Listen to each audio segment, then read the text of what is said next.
মাদ্রাসা choice দিবেন, না school choice দিবেন, না কলেজ চয়েস দিবেন?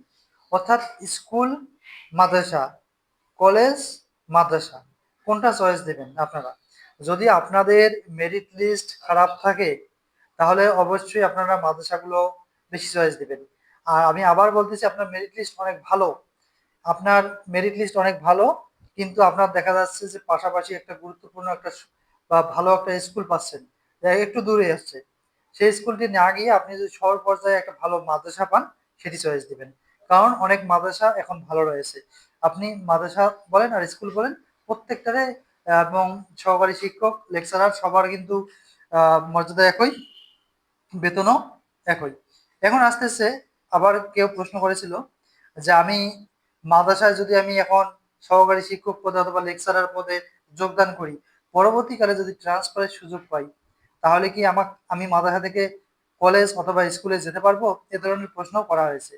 তো আমরা যে বদলির জন্য যে তথ্যটি পেয়েছিলাম, সেখানে কিন্তু স্পষ্টভাবে উল্লেখ ছিল মাদ্রাসা থেকে মাদ্রাসায় ট্রান্সফার হতে পারবেন, এবং কলেজ থেকে কলেজে, স্কুল থেকে স্কুলে।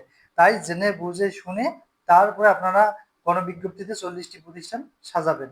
পরবর্তীকালে না হলে পস্তাতে হবে। আপনার যদি স্কুলে চাকরি করার ইচ্ছা থাকে এবং মাদ্রাসায় চাকরি করার ইচ্ছে না থাকে, তাহলে মাদ্রাসায় আপনার চয়েস না দেওয়াই উত্তম। আর মাদ্রাসায় চাকরি করার ইচ্ছে তাহলে মাদ্রাসা দেবেন, পরবর্তীকালে ট্রান্সফার হলেও আপনাকে কিন্তু মাদ্রাসায় চাকরি করতে হবে। তো এটি হচ্ছে এখানকার মেইন ফ্যাক্ট বদলি বিষয়ে, বিশেষ করে যারা বদলি সম্পর্কে আমাদের কাছ থেকে জানতে চেয়েছেন। আশা করি আপনারা বিষয়টি কমপ্লিটলি জানতে পেরেছেন। এবং আবেদনের সময় 40টি প্রতিষ্ঠান, যদি আপনার মেরিট লিস্ট ভালো থাকে তাহলে আপনার গ্রাম পর্যায়ের সকল স্কুল মাদ্রাসা আপনারা চয়েস দিবেন। গ্রামে চাকরি করা অনেক সুবিধা, যেহেতু বেতন অনেক কম। বাইরে আপনারা যখন এই চাকরির জন্য যাবেন, তখন টিউশনি ছাড়া আপনি কিন্তু চলতে পারবেন না। তাই গ্রাম পর্যায়ে যত দুর্বল প্রতিষ্ঠান হোক, এগুলো আপনার মেরিট লিস্ট ভালো হোক বা খারাপ হোক, আগে চয়েস দিবেন। আর যদি আপনি কলেজ পর্যায়ে লেকচারার পদে টিকে থাকেন, তাহলে শহর পর্যায়ের ভালো ভালো কলেজগুলো চয়েস দিতে পারেন। এর পাশাপাশি নিজের উপজেলা, জেলারও কলেজ যেগুলো ভালো আছে সেগুলো চয়েস দিতে পারবেন, এবং পাশে মাদ্রাসাও চয়েস দিতে পারবেন। অনেক মাদ্রাসা ভালো রয়েছে, মাদ্রাসাগুলো আপনার চয়েস দিতে পারেন। তো এই হলো মূল বিস্তারিত। আপনারা সুন্দরভাবে আপনার প্রতিষ্ঠানগুলো সাজাবেন, এটি হচ্ছে একটা গুরুত্বপূর্ণ বিষয়। পরবর্তীকালে কিন্তু আপনাদের পস্তাতে হবে।